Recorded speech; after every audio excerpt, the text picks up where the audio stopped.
దేవుడు అంటేనే నిత్యము జీవించువాడు, ఆది అంతము లేనివాడు.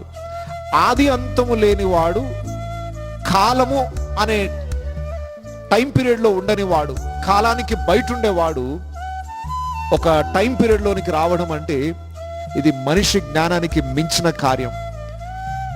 చాలా మంది ప్రశ్నిస్తుంటారు, యేసు ప్రభు దేవుడు అంటున్నారు, దేవుడు చనిపోతాడా? దేవునికి చావు లేదు కదా. అవును, దేవుడు తన మహిమలో ఉన్నప్పుడు ఆయనకు మరణం లేదు.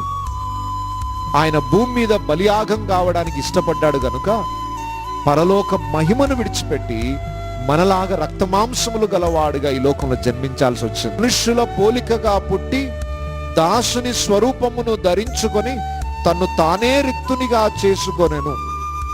మనని ఎంత ప్రేమించాడో ఇక్కడ అర్థమవుతుంది. పరలోక భాగ్యాన్ని విడిచిపెట్టుకోవడానికి త్యాగం చేసుకున్నాడు.